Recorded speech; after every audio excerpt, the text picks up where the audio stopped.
د کہانی شروعات د جینیفر نومې د یوې جنۍ نه کیږي کومه چې شپې په وخت کې په خپل دفتر کې اکیوازي کار کوي لګیا وي. په سبا باندې د دوی دفتر چوټیانې به کېدلې، همدا وجه وه چې نن ټوله کار ختمول غوښتل. د شپې په وخت کې جینیفر فلایډ هم و چې کار د مکمل کولو نه پس دا چې کله لیپټاپ را بند کړي نو خپل سامان زر په بیگ کې ور واچوي. دا چې کله دغه ځای نه بهر ته روځي نو په لاره کې چاکلیټونه هم را واخلي. دوی بیا زر لیفټ خپل ځان ورسوي ولې چې د ایرپورټ دپاره په دې باندې ناوخته وه. په دې وخت کې ګای نومې یو کس په غسلخانې کې موجود وي کوم چې ځان له ویښتو کپړې پاکوي لګیا وي او دا جامې اچولې وي لکه څنګه چې غټ افسران اچي. جینیفر د مخکې نه په لیفټ کې ورننوځي او ښکته تلو والا بټن ووهي. هغه چې پکې بیا کله کونته کې ښکته د لاړی شي نو ښکته ورته پکې ګای هم په نظر باندې راشي کوم چې لیفټ اړخ ته را روان و. د پازه کې دغه د په لیفټ ودرې چې په دې سره ګای د هغې شکریه ادا کړي. جینیفر د دې نه مخکې یو ځل هم دې په دفتر کې نه ولیدلې چې په تپوس سره هغه ورته ووایي زما په دې ځای کې صرف یو څو ورځې وشوې چې دلته کې رابدل شوې یم او دلته کې زیاترو کسان سره مې لا تر اوسه پورې ملاقات نه دی شوی. جینیفر سره چونکې په دې وخت کې صرف او صرف د خپل فلایټ وخت و دې د وجې هغه سره هم خبرې ونه کړي او ګای بار هغې سره خبرو کولو کوشش کوي. په خبرو کې ګای دې ته وایي اوس زمونږ د خیره سره بلها چوټیانې شوې، اوس په کور کې ښه په ارام سره خپلې چوټیانې تېروو. په جینیفر ورله د خبر جواب صرف دومره ورکوي زه به دا خپلې چوټیانې په نیویارک کې تېروم ولې چې ما کور په هغه ځای کې دی. په دغه ځای کې بیا ګای ته یو ډرایینګ هم په نظر باندې راشي په کوم کې چې هلک په ډبي کې بند په نظر باندې راځي. په ګپ کې جینیفر ته وایي دا به خامخا زموږ د دفتر والا کس جوړ کړی وي چې دې پر دوه سره جینیفر هم په خندا شي. ناڅاپه دوی ته په هغه ځای کې یوه غټه جټکه محسوسه شي. د اوسې سکندې دپاره دغه لیفټ بجلي هم لاړه شي خو بیا ناڅاپه د ایمرجنسي والا بجلي راشي. جینیفر په هغه ځای کې ټوله بټنې ووهي خو هغه لیفټ هېڅ قسمه حرکت ونه کړي. ګای په هغه ځای کې د ایمرجنسي والا بټن ووهي او د سپیکر په ذریعې سره مدد راغوښتل شروع کړي خو دا طرفه دوی ته هېڅ قسمه څه جواب میلو نه شي. دوی بیا کیمرو ته خپل لاسونه خوځول شروع کړي چغې ورته ووهي موږ په دې ځای کې ګیر شوي خو د کنټرول روم د اړخه دوی په هېڅ باندې هم پوهه نه شي. بیا جینیفر موبایل روباسي او بار چاته د رنګ د کولو کوشش وکړي خو په هغه ځای کې سګنل هم نه وي موجود. جینیفر ته بیا دا احساس وشي چې پوره دفتر خو د بلا ورځو پورې بند شوی دی او که چېرې اوس د سکیورټي والا په کمره کې هم څوک موجود نه وي نو زر دروازې پورې خو بیا دا راسره هم د ګلابېدو واله نه دی. دوی په هغه ځای کې بلها زورونه وکړي او چې کله ستړي شي نو په فرش باندې دواړه کښېني. ګای بیا د دې د زړه د ښه کولو دپاره دا خبره ورته وکړي وي ته څه کار کوې چې جینیفر ورته ووایي زه په دې ځای کې اکاونټنټ یم او زه په دې ځای کې د بلا کلونو راسې کار کوم او ګای ورته صرف دومره ووایي وي زه نوې دلته کې راغلی یم. لږ غونډې وخت پس بیا جینیفر ته دا رایاد شي د لیفټ د چت د پاسه د ایمرجنسي والا یو بټن هم موجوده وي. ګای ورته ښکته کښېني او جینیفر یې د اوږو د پاسه وروچته شي خو چت په چک کولو سره دوی ته پکې په یو ځای کې هم بټن په نظر باندې رانشي. دوی د بلا ناکامو کوششونو د کولو نه پس اوس واپس په ځمکه باندې کښېني ویل چې دوی اوس پوه شوي چې انتظار نه علاوه موږ په دې ځای کې څه هم نشو کولی. بیا ګای د خپل بیګه د اوبو یو بوتل روباسي او دغه دواړه ترېنه لږې اوبه وڅښي ویل چې دوی ته دا پته وه چې باقي اوبه زموږ مخکې په کار راتلی شي. ګای سره په دې وخت کې د شرابو یو بوتل هم موجود و کوم چې هغه د خپل ملګري دپاره اوړه لګیا و. جینیفر چاکلیټونه روباسي او د وخته تېرولو دپاره دغه دواړه ترېنه یو څو وخوري هم. د وخت تېرېدو سره اخر د جینیفر د فلایټ وخت هم لاړ شي د څه لپاره چې دا د بلا ورځو پورې خوشحاله وه. په هغه ځای کې په ژړا شي چې ګایا په دې خبره باندې پوه کړي. اوس په دې وخت کې ضروري دا دی چې موږ د دې ځای نه ژوندي وځو. هر ځای کې چې کله په دوی باندې بلها ګنټې تېرې شي نو جینیفر ته دا خبر وکړي وي ما امتیازې راغلی دی او زه ستا د وړاندې چرې هم نشم کولی. په لیفټ کې چونکې غسلخانې نه وه د دې د وجې ګای هغې له خپل ترماس ورکوي هم په دې کې وکړه ښه تر اخوا مخکې او جینیفر هم په هغه ځای کې امتیازې وکړي. د دې نه پس هغه بیا ښی هلک سره د خپل ځان تصویر هم جوړ کړي. د سره وایي چې اوس دواړه کسان په ډبي کې بند په نظر باندې راځي. د وخت تېرېدو سره دغه دواړه ترمنځ نه ټوپه یره راختمه شي او دوی باندې تپوسونه را شروع کړي. دوی په هغه ځای کې لوبې هم وکړي او د خپل زندګۍ په باره کې یو بل سره خبرې وکړي. جینیفر ترېنه تپوس وکړي وي ستا په زندګۍ کې چېرته داسې کس شته دی کوم چې په تا پسې په ګرځېدو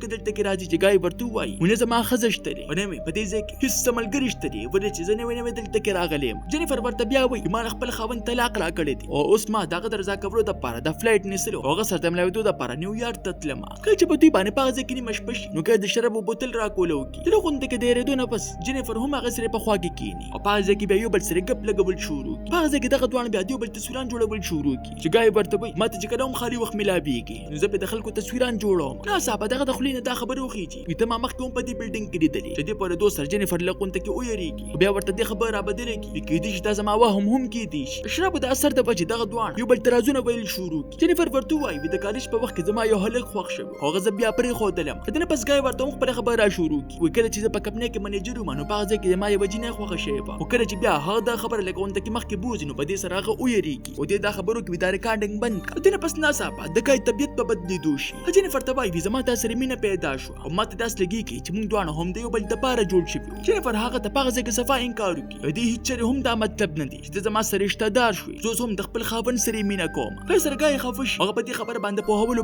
بار کوشش کوي ته څنګه یو داسې کس سره مینه لرلی شي چا چې تا یو ځل طلاق درکړی دی. خو جینیفر ورته په هغه ځای کې راغوسه شي ستا څه کار دی چې ما په ذاتي کارونو کې کار ساتي. قیصرګاه هغې ته رښتیا ویل شروع کړي. اوس د کپتان ته نوی نیم راغلی، بلکې زه په دې بلډینګ کې د بلا کلونو راسې کار کوم او زه تا د بلا میاشتو راسې هم په دې ځای کې ګورم. جینیفر په دې سره په سوچ کې لاړه شي چې کیدای شي دې به چېرته په بدل ډپارټمنټ کې کار کوي. په دې وخت کې ناڅاپه ګای خپل موبایل روباسي او دې ته پکې ویډیوګانې ښودل شروع کړي. په ویډیوګانو کې دا صفا په نظر باندې راځي چې کله دا په بلډینګ کې ور داخليږي، کله خپل ملګرو سره په نظر باندې راځي او کله یوازې. د دومره ډېر ویډیوګانو په لیدو سره دا حیرانه پاتې شي او تپوس ترې نه وکړي دا ویډیوګانې تا سره د کوم اړخه راغلې چې په دې سره ګای ورته وایي زه په اصل کې په دې کمپنۍ کې کار نه کوم بلکې زه دې کمپنۍ سکیورټي ګارډ یم او زه هر ورځ په سکیورټي روم کې ناست یم په کیمرو کې تا ګورم. ماته دا هم پته لګېږي چې ته په څه ټیم باندې دفتر ته راځې، په څه ټیم باندې د خوراک دپاره بار دوزي او په څه ټیم باندې جامې بدلې. ما ستا د کور خبرې هم اورېدلې دي. ماته نن هم دا پته وه چې ته به نن د خپل خاوند سره د ملاوېدو دپاره نیویارک ته ځې. جینیفر په ټوله خبره باندې پوهه شي دا زه چې نن په لفټ کې ګیره شوې یم داسې اتفاق نه دی بلکې د بلا مدیر راسې زما دپاره دا منصوبه جوړه کړې ده. ادې بس ګای د خپل جیبه یوه چابي روباسي او کله چې هغه چابي په لفټ کې ورکړي نو په دې سره هغه لفټ روان شي. بیا هغه چابي واپس راواړي د سره وایي چې هغه لفټ یو ځل بیا ودرېږي. په دې سره د جینیفر په مری کې لاړ وچ شي چې اخر په دې ځای کې دا روان څه دي. ګای هغې ته وایي زه تا ته په دې ځای کې هېڅ قسمه څه تکلیف رسول نه غواړم. ما دا منصوبه صرف او صرف دې دپاره جوړه کړې وه چې ستا په ما باندې له قنته کې یقین پیدا شي او زه تا ته دا ثابت کړلی شم چې زه ستا د خاوند یو بهتر انسان یم. د دې په جواب کې جینیفر ورته وایي ته څه عام انسان نه بلکې ته اغواکار یې. تا دروغ په ذریعې سره زما د یقین د جوړولو کوشش وکړه او که چېرې زه یو ځل له دې ځای نه بهر ووتلم نو زه به پولیس ته هر څه صفا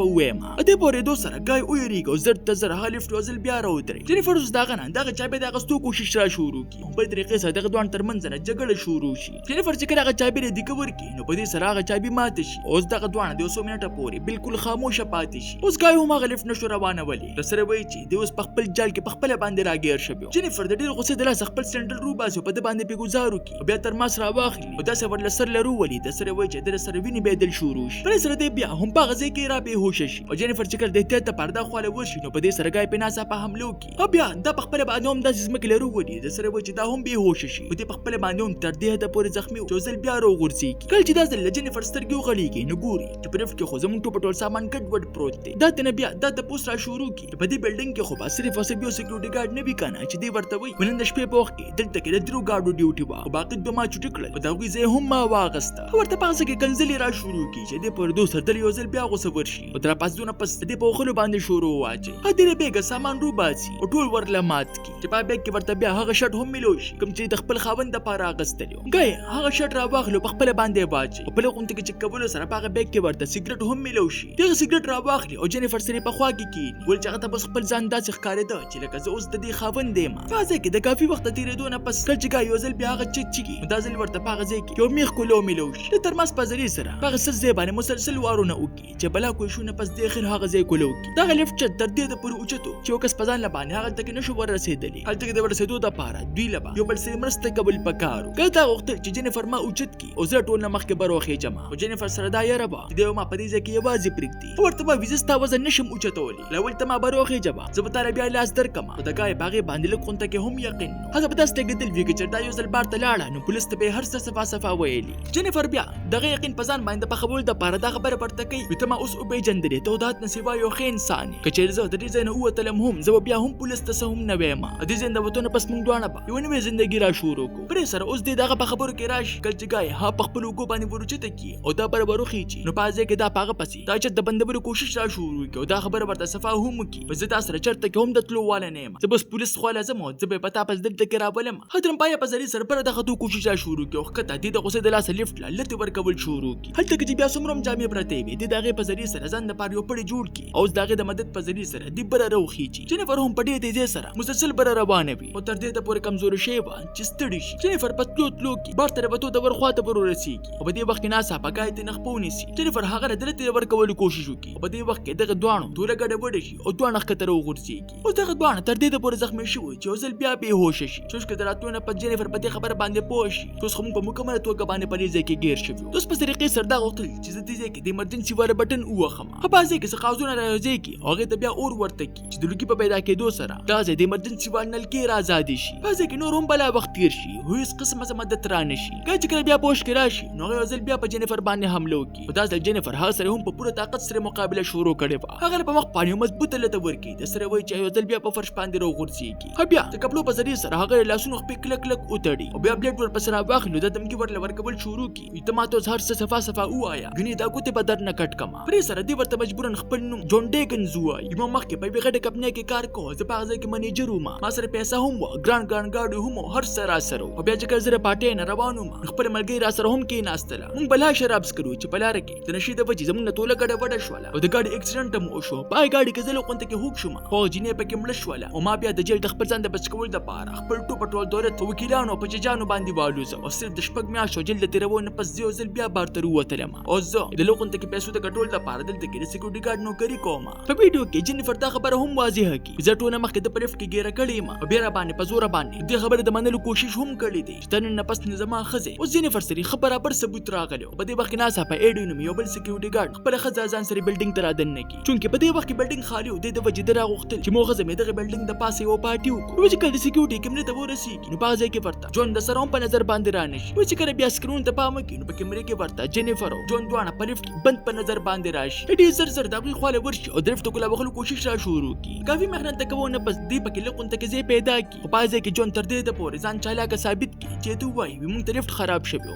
او د ایډی نه بل چابي وغواړي او څنګه چې هغه د چابي د ورکولو د پاره روان دي شي په دې سره هغه لیفټ را شروع کی او په دې سره دغه وجود دی په دوی سو کې تقسیم د ډېر څه پرې دوه سره جنیفر په زور باندې غیر شروع کی خو جون په بیا ځل تاسو حمله وکړي چې هغه بیا را به هوش کی بیا د ایډی لاش او دغه موبایل دوانه په لیفټ کې کته وغورځي د پاره د په باره کې چاته هم هیڅ قسمه څه ثبوت ملو نشي جون بیا زر د سکیورټي والے کمرې ته راشو په ځای کې د سی سی ټي وي کیمرو ریکارډ په ډیوټ کول باندې شروع واچي کله چې د ایډی خځ د لاسو لګيږي چې ما خاوند خو بلها وخت شو تر اوسه پوره نه غي نو غره جون خپل راشي چې په ځای کې دا ګوري چې خو لګیا د ویډیو کنه ډیلیټ کړي چې کله دا ځنه منډه را شروع کی جون ها هم را ګیره کی او داسې گزار پیو کې د سره وای چې هم په ځای کې مړ شي بیا درو بلا شوم درف پکې د ځای کې ورو غورځي هغه بیا زخمی جنیفر ځان سره روچته کی او پارکینګ ته د بوتونه پس خپل ګاډي پټینګ کې ور واچي نو دا منسوبه وی چې دا چرته د ری خار لري بوزما او په داسې کې ورخه کما چې د لاش چاته هم ملو نشي جون په توتلو کې د داس دسبن خاله ورسي کی په کوم کې چې د انسان پته هم نه لګي د بازه کټو نه مخ کې پټرول ور واړي د پاره دا زه هم په دې ځای کې اوس وځم د پټرول چول نه پس دې چې کله ډیګي خاله ورشي د داس ورته لګي چې بل اوسم به هوش په ډیګي په کوله بخلو سره هبه د مخ سری حمله را شروع چې کله پس مکه باندې رو غورځي کی نو غزر د ګاډي په سیټ باندې کینی او غره سٹارټ کی د بابا سي بلها منډي وخی خو جنیفر رغي پورته غزنه وتلې په چې کله بیا لګون د مخ کې لاړ شو ناسا په خپل ګاډي ودري او جون د داس لګيږي چې کېدی شي جنیفر زمانه او یریتله او زب اوس بچ شمه خو په دې وخت کې ها په دومره سپیډ سره ګاډي راري وسکی چې په دې سره جون تر خپل ځان د بچ کول وخت هم مليون شي او دسبن ته ور ټوب کی هغه چې کله دسبن سره وجنګي نو په دې سره شیشه پاغه کې ورننوزي پر سره هغه په ډېر بد طریقې سره زخمی شي سره وای چې هغه اوس په خپل باندې غزنه ځان هم نشي راويستلی اخري وخت کې جنیفر چې کله خپل ګاډي نه بار ته روزي لاول سیګریټ بلکی او کله چې لکونته کې پاتې شي نو